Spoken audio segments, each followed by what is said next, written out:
temos visto recentemente as ações de diversos brasileiros que estão sendo ou processados pela Procuradoria-Geral da República ou investigados pela Polícia Federal.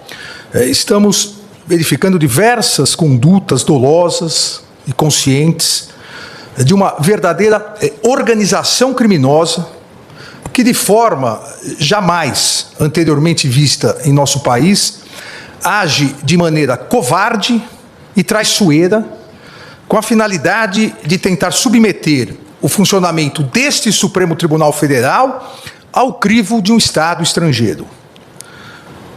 Age, repito, de maneira covarde e traiçoeira. Covarde porque esses brasileiros pseudo-patriotas encontram-se foragidos e escondidos fora do território nacional. Não tiveram coragem de continuar no território nacional.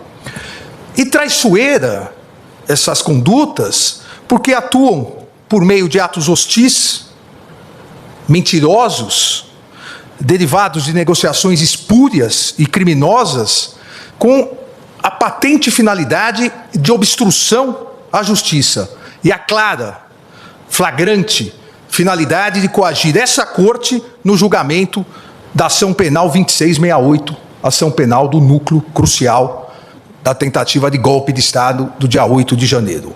Gerando, presidente, ministra, ministros, gerando, com essa maneira covarde e traiçoeira de atuar, gerando reflexos nocivos à economia e à sociedade brasileira. É uma, como disse o ministro Gilmar Mendes, é uma verdadeira traição à pátria, uma traição covarde e traiçoeira. Há fartas provas nas investigações comprovando essas condutas ilícitas.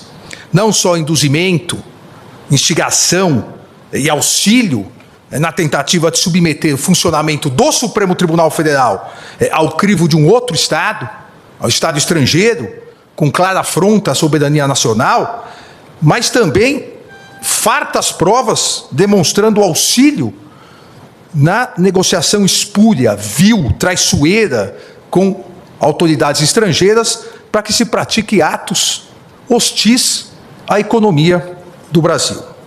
Porém, presidente, mais do que esses ataques criminosos, o que se observa são condutas ilícitas e imorais de brasileiros, flagrantemente essas condutas impregnadas com a corocre da defesa de escusos interesses pessoais e o sabor amargo da traição à pátria e ao povo brasileiro, com constante atuação e seguidas afirmações, como se glória houvesse nisso, como se glória houvesse na traição, seguidas afirmações, principalmente nas redes sociais, assumindo autoria de verdadeira intermediação com o governo estrangeiro para a imposição de medidas econômicas contra o próprio país, que resultaram em taxação de 50% dos produtos brasileiros importados pelos Estados Unidos da América, tendo como consequência, assim que se iniciarem, na verdade, a consequência já se iniciou, um grandioso prejuízo aos nossos empresários e a possibilidade de perda de milhares e milhares de empregos de brasileiros e brasileiras. A insistência dessa organização criminosa na implementação de medidas nocivas ao Brasil, com a implementação e o incentivo à implementação dessas tarifas e agressões espúrias, agressões internacionalmente consideradas espúrias e ilegais contra autoridades públicas brasileiras, tem por finalidade a criação de uma grave crise econômica no Brasil, e que, para desgosto desses brasileiros traidores, não ocorrerá, mas a ideia de gerar uma grave crise econômica no Brasil, para que com isso haja uma pressão política e social contra os poderes judiciário e legislativo, com consequente interferência no andamento das ações penais em andamento, que já se encontram em fase de alegações finais. O modus operandi é o mesmo. O modus operandi golpista é o mesmo. Antes, acampamentos na frente dos quartéis, invasão na Praça dos Três Poderes, para que com isso houvesse como mais de 500 réus confessaram, houvesse a convocação de GLO e as Forças Armadas, gerando uma comoção nacional, e aí houvesse a possibilidade do golpe. Repito, o modus operandi o mesmo. Incentivo a taxações ao Brasil, incentivo à crise econômica, que gera a crise social, que por sua vez gera a crise política, para que novamente haja uma instabilidade social e a possibilidade de um novo ataque golpista. E essa geração de pressão política e social contra os poderes judiciário e legislativo tem claramente a finalidade ilícita de favorecer interesses pessoais. E digo, coação contra o poder legislativo também. Pasmem que um dos brasileiros investigado e foragido, recentemente, nessa semana, dirigiu ameaças diretas aos presidentes da Câmara dos Deputados, o deputado Hugo Mota, e do Senado Federal, o senador Davi Alcolumbre. Ameaças diretas. Ou vocês votam anistia, ou as tarifas vão continuar. Ou vocês votam anistia, ou vocês também terão aplicada a lei da morte financeira. Ameaças aos presidentes das casas congressuais brasileiras sem o menor respeito institucional, sem o menor pudor, sem a menor vergonha, na explícita chantagem para tentar obter uma inconstitucional anistia, ou em relação ao presidente do Senado Federal, o senador Davi Alcolumbre, obter o início de procedimento de impeachment contra ministros desta Suprema Corte, sem existência de qualquer indício de crime de responsabilidade, mas sim por discordarem da legítima atuação deste Supremo Tribunal Federal no exercício de sua competência jurisdicional, concedida diretamente pela Constituição Federal, em uma tentativa patética de tentar afastar seus ministros do cumprimento de sua missão institucional e favorecer réus em ações penais. Ameaça essa aos presidentes das casas, que já foi repudiada por ambos os presidentes anteontem, com as notas da presidência da Câmara e do Senado Federal. Mas também, e principalmente, coação contra o Poder Judiciário, em especial contra o Supremo Tribunal Federal, com a única e exclusiva finalidade de obter um súbito, inexistente, inconstitucional arquivamento imediato de ações penais que foram devidamente propostas pela Procuradoria-Geral da República, pelo Procurador-Geral da República, que aqui se encontra, titular constitucional e privativo dessa iniciativa, em virtude da tentativa de golpe de Estado do dia 8 de janeiro de 2023, eu afirmo, tentativa de golpe de Estado, porque esse Supremo Tribunal Federal já condenou mais de 700 pessoas por tentativa de golpe de Estado. Então, há ainda ações penais em andamento, propostas devidamente pelo Procurador-Geral da República, que tem total autonomia e independência constitucional, derivadas de investigações da Polícia Federal, e cujos atos processuais vêm sendo realizados dentro do devido processo legal, rigorosamente observado pelo Supremo Tribunal Federal, com a participação, fiscalização e acompanhamento, tanto do Procurador-Geral da República, como por 96 advogados.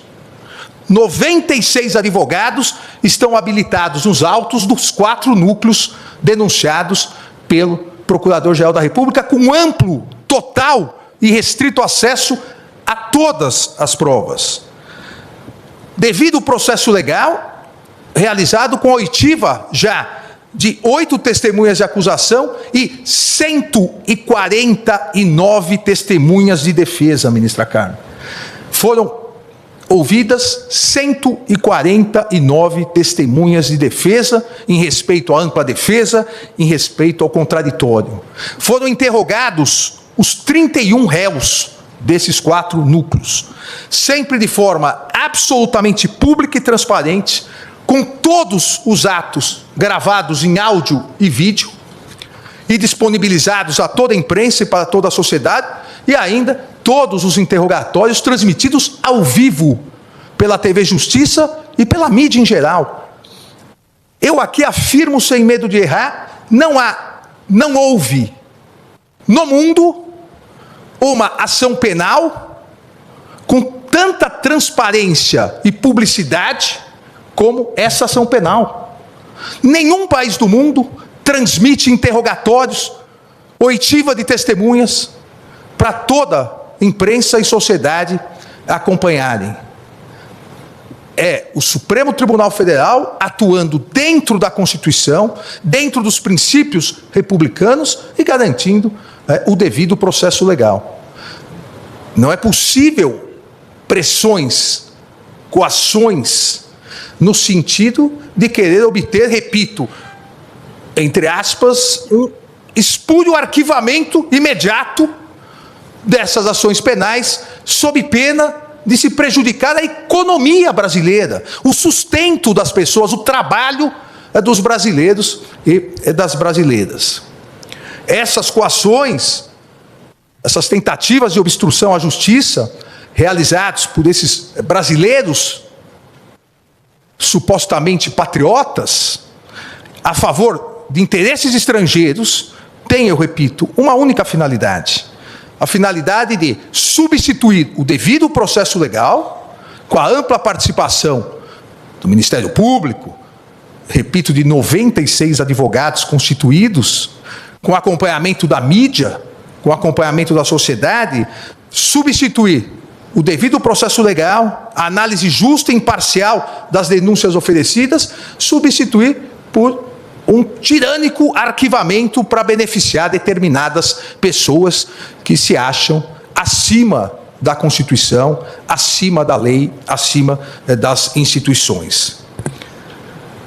Esses réus investigados brasileiros que estão induzindo, instigando e auxiliando a prática dessas condutas nefastas contra a sociedade brasileira, criminosas contra as autoridades públicas, não estão só ameaçando, coagindo autoridades públicas, ministros do Supremo Tribunal Federal, mas também, e fazem isso diariamente nas redes sociais, ameaçando as famílias dos ministros do Supremo Tribunal Federal, do Procurador-Geral da República, em uma atitude costumeiramente afeta a milicianos do submundo do crime, que atacam as autoridades e atacam os familiares das autoridades. Essas condutas dessa organização criminosa, essas condutas caracterizam claros e expressos atos executórios de traição ao Brasil e flagrantes confissões da prática dos atos criminosos, em especial dos crimes de coação no curso do processo, obstrução de investigação de infração penal que envolva organização criminosa e, principalmente, atentado à soberania nacional. Pois continuam dia após dia, ao verificarem que esta corte, e, presidente, faço questão de dizer, não só esta corte, a Procuradoria-Geral da República e a Polícia Federal não se vergarão a essas ameaças. Em virtude disso, dia após dia, esses brasileiros traidores da pátria continuam a incentivar, instigar, auxiliar a prática de atividades e atos hostis ao Brasil. A ousadia criminosa parece não ter limites, com as diversas e contínuas postagens em redes sociais e declarações na imprensa, declarações atentatórias à soberania nacional, à independência do Congresso Nacional e à independência do poder judiciário. Repita-se, não só como citei anteriormente, com as recentes ameaças aos presidentes Hugo Mota e Davi Alcolumbre, da Câmara e do Senado Federal, com a ameaça de aplicação de um possível mal futuro à Lei Magnitsky, como a minha aplicada, caso eles não façam o que se exige, o que essa organização miliciana exige.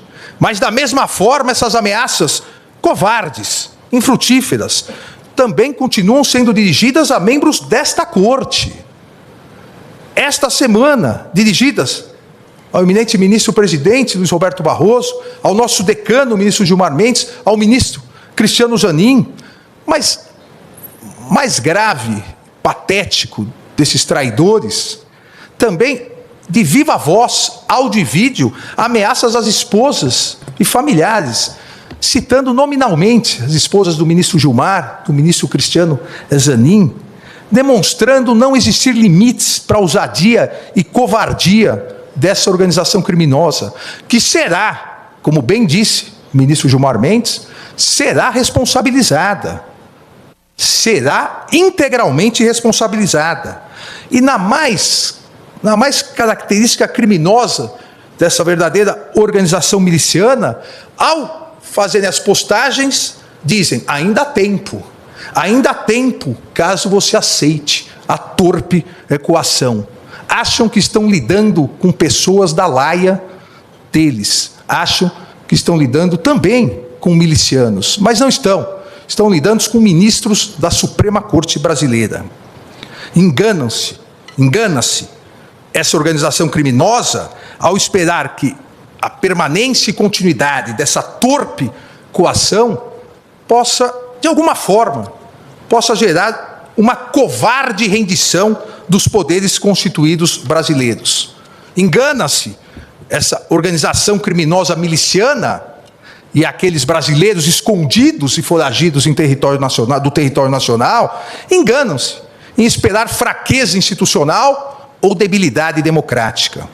As instituições brasileiras são fortes e sólidas, e seus integrantes, principalmente aqui no Supremo Tribunal Federal, os integrantes foram forjados no mais puro espírito democrático da Constituição de 1988.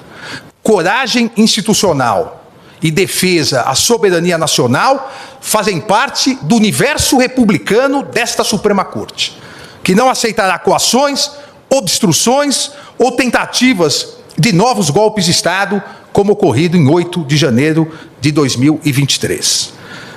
Recentemente, citei o imortal Machado de Assis ao proclamar que a soberania nacional é a coisa mais bela do mundo, com a condição de ser soberania e de ser nacional.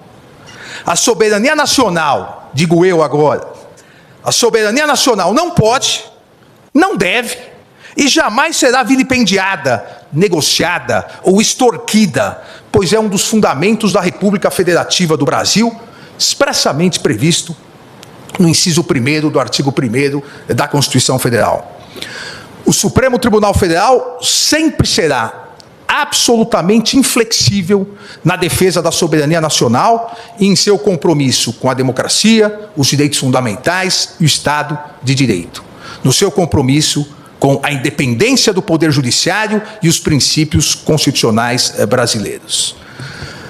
Eu vi na mídia que, na quarta-feira, o eminente ministro Flávio Dino, numa cerimônia no Maranhão, rememorou Hamilton, um dos federalistas, junto com Jay e Madison, e disse da dificuldade que os juristas norte-americanos devem estar.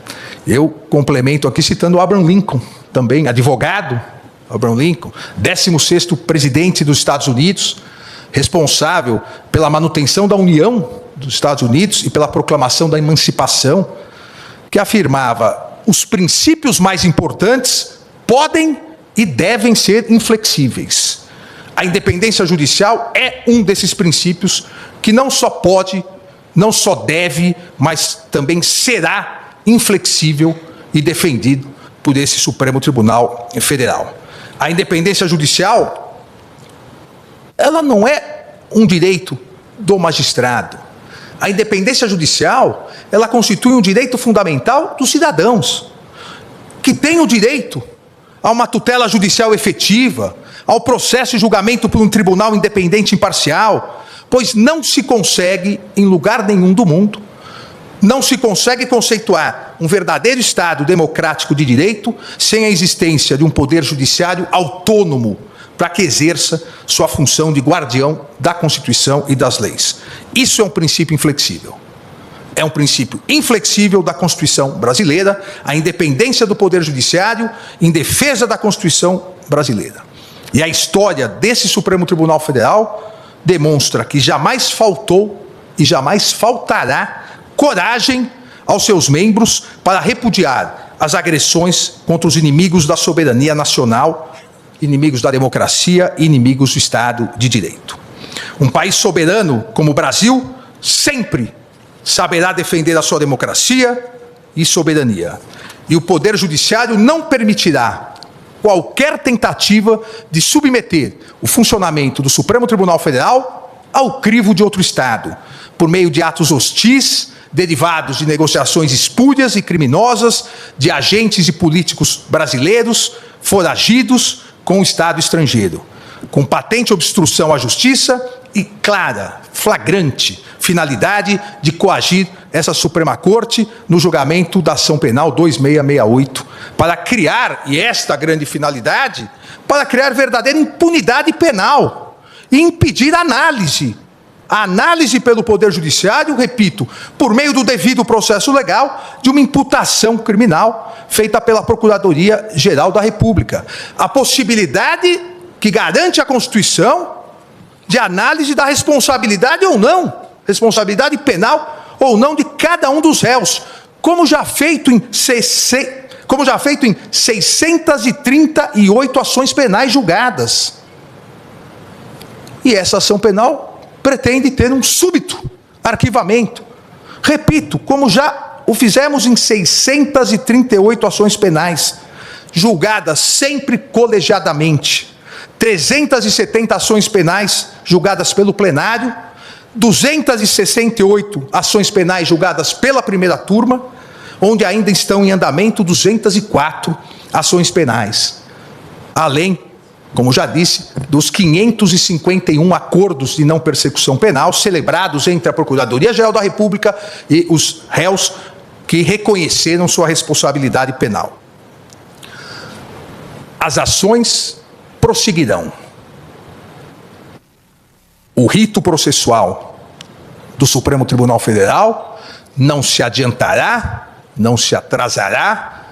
O rito processual do Supremo Tribunal Federal irá ignorar as sanções praticadas. Esse relator vai ignorar as sanções que foram aplicadas e continuar trabalhando como vem fazendo, tanto no plenário quanto na primeira turma, sempre de forma colegiada, diferentemente das mentiras, das inverdades, da desinformação, e bem citou o ministro, nosso decano, o eminente ministro Gilmar Mendes, a desinformação das redes sociais. O devido processo legal no Supremo Tribunal Federal é sempre realizado pelo colegiado. E trago um dado aqui que talvez nenhum outro conjunto de ações penais no mundo tem esse número, ministra Carmen. Durante as investigações e as ações penais relacionadas à tentativa do golpe de Estado de 8 de janeiro de 2023, investigações e ações penais, foram interpostos contra decisões minhas monocráticas 707 recursos. 707 recursos. Todos, absolutamente todos, foram improvidos e os colegiados mantiveram as decisões proferidas. Foram julgados, desses 707 recursos, 413 no plenário e 294 pela primeira turma, a demonstrar que o devido processo legal nas ações penais nesse Supremo Tribunal Federal é o resultado do colegiado, é o resultado da vontade do colegiado, seja do plenário, quando sua competência for, seja das turmas, quando a competência lá estiver estabelecida. 707 recursos interpostos. Esta Corte vem e continuará realizando sua missão constitucional, e, em especial, nesse segundo semestre, realizará os julgamentos e as conclusões dos 4 núcleos das importantes ações penais relacionadas à tentativa de golpe de Estado de 8 de janeiro de 2023.